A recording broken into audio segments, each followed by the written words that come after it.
Well, hello again and welcome to our reading of the Greek New Testament, and we're reading Matthew's Gospel, beginning of chapter 13, the parable of the sower, which of course occurs in both Mark and Luke.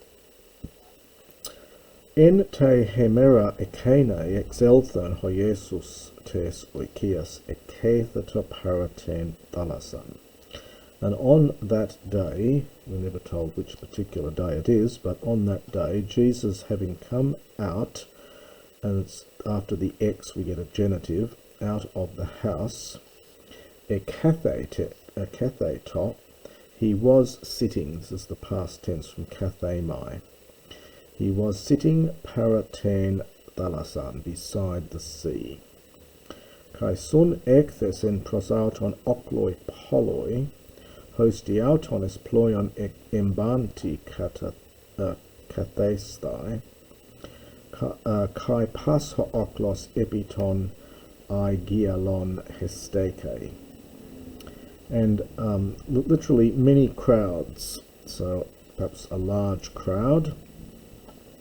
This is from sun ago, were gathered to him. It's an aorist passive from sun ago, so they were gathered to him. Hosti plus infinitive for purpose, with the result that, takes accusative and infinitive construction, with the result that he was sitting, kathestai, having got on board embanta, the boat. This is from embino, it's the technical word for getting on board, with the result that he got on board a boat and was sitting there. Kai pas ho oklos, and the whole crowd, hesteke, was standing. This hesteka is I stand, and this is the past tense of this. It's really pluperfect in form. So was standing epiton aigialon, on the shore. Kai eleisen autois pola in parabolois legon, and he spoke to them many things in parables, saying, Idu exelthen hosperon to speren. Behold, the one sowing, this is the participle, went out, and then to plus the infinitive, for the purpose of sowing. Kai en tos sperain. Greek loves to repeat the words. The sounds of repetition is very common in Greek. So, and it's ento plus the infinitive. So while, and it takes accusative and infinitive. So while he was sowing, hamen is some. It's a relative pronoun, but you often get this construction of hamen, and we're going to get Allah here and Allah elsewhere. So some epesen from pipto fell. So it's literally there were those seeds which, so some fell beside the road. Kaelthonta ta patena. The petena is the birds. It's neuter plural, so we get a neuter plural participle here from strong aorist from that erchomai elth root. So the birds having come, katef again outtar. They gobbled it up, they devoured it, from kat estheo, and the aorist of estheo is epigon. So we normally use estheo of a person eating and kat estheo of an animal, in this case a bird gobbling things up. Allah, now again the Allah here, notice the accent, it's not but, it's the Allah from this one here, so some of it did that, but other understands seeds. Episen fell epita petrode, on the rocky ground. Hopu, where. Uk aiken gain pollen, literally did not have much land. We probably translate this by soil. It did not have much soil. Kai euthios, and immediately ex an etalen. Now this is from ex and ana and tello. It's to sprout up or spring up. So immediately it sprung up, and we get dia top plus the infinitive, because of. So because it did not have bathos gas, depth of land, depth of soil. Genitive absolute, heliu de anatelantes, ekaumatiste kai diatome eken orisdain xeranthe. And genitive absolute, the sun having risen, it was burnt. This is an aorist passive from kaumatisdo. The cow root here is connected with the verb kaio, to burn. The aorist is ekausa, and from that cow root you get kaumatisdo, to burn. So it was burnt, and because it did not have orisdan root, exaranthe, it was dried up. Xerino is to dry, and this is the aorist passive. So perhaps it was caused to shrivel. I often use aorist passive here in the causative sense in New Testament Greek, possibly under the influence of the Septuagint.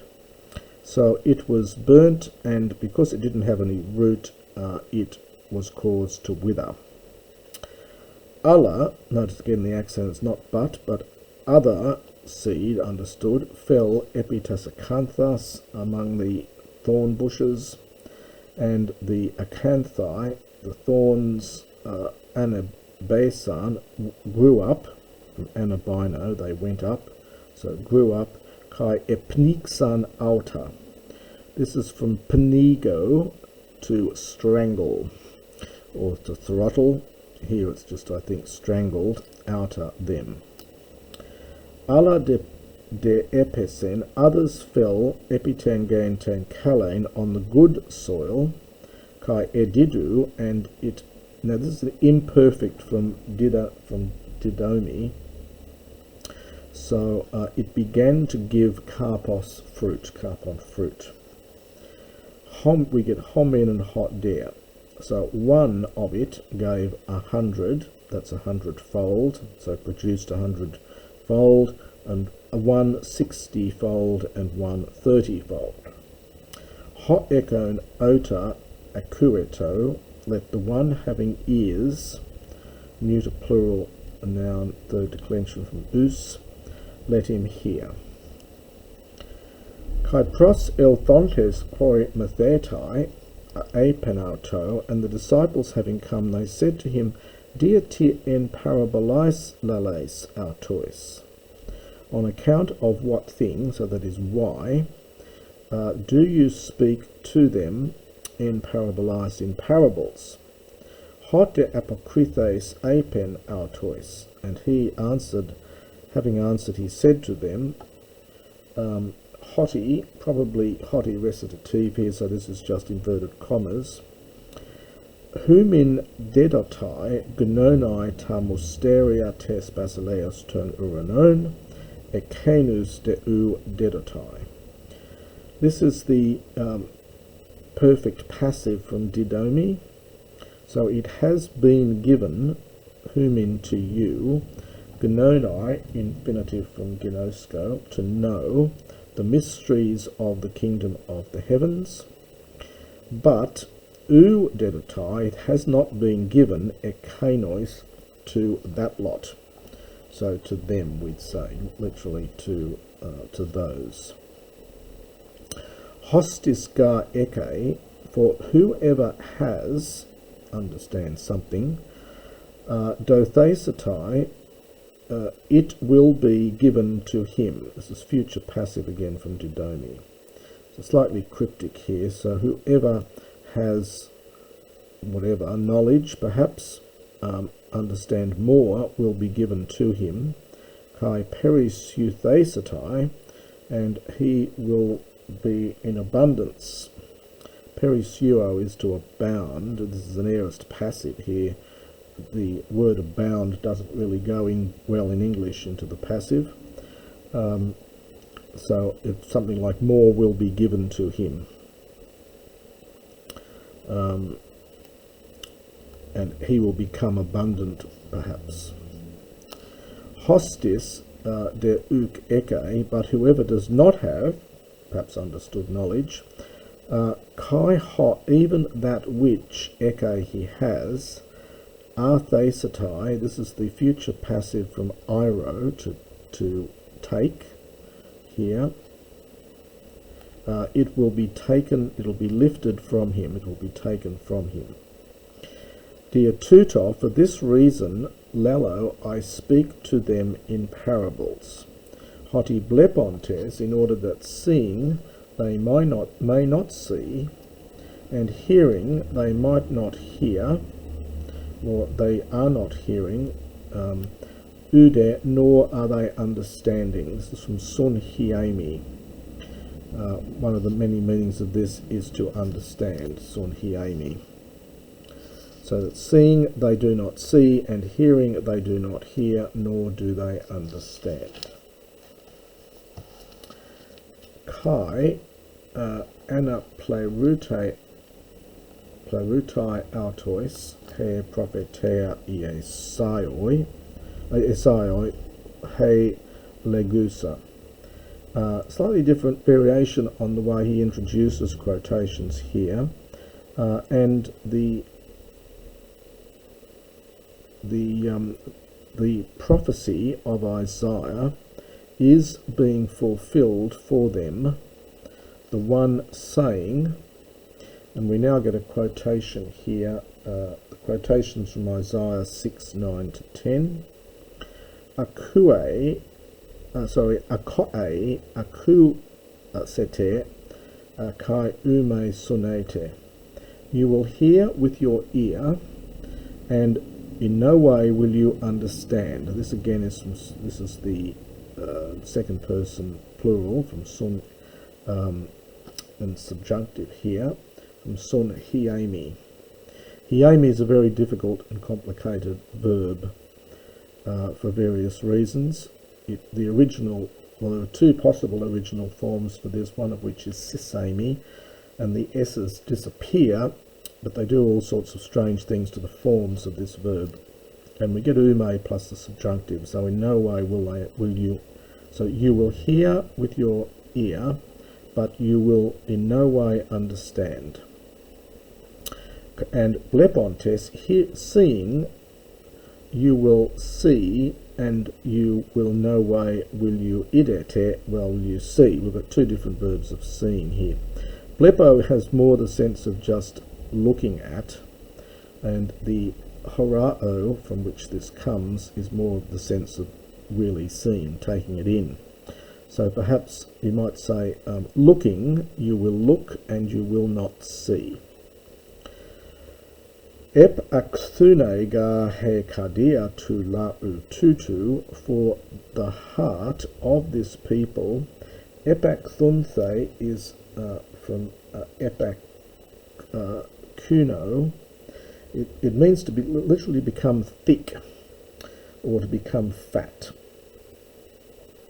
The verb is the verb is pakuno. This is an augment here. So the verb is pakuno. Pakos is thick as an adjective. So the heart of this people has become, well, is made fat, or perhaps has grown dull or become lazy. And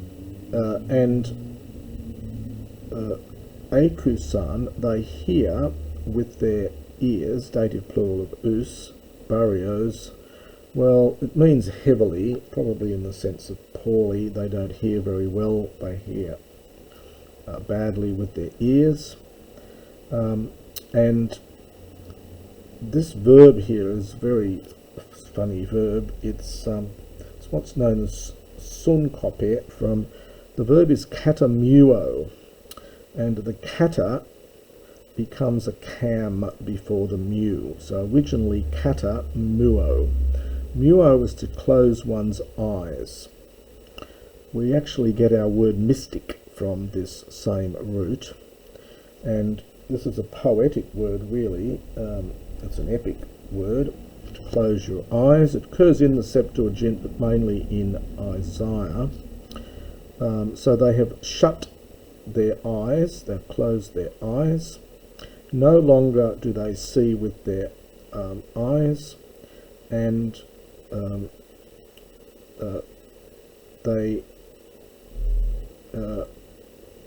sorry, it should be lest ever, I think here, lest ever they see with their eyes, and they hear with their ears, and they understand, from that tsunami again, with their heart, and they might turn, this is subjunctive from epistrepho, kai iasamai, future, and I will heal them. Humon de makarioi hoi ophthalmoi hoti blepusin kai ta auta humin hoti akuusin. Blessed are your eyes because they see, and your ears because they hear. Amen la ga lego, truly I say to you that poloi prophetai, many prophets, kai dikaioi, righteous men, epithumesan, desired idain to see, ha blepete, what you see, kai uk edan, and they did not see it.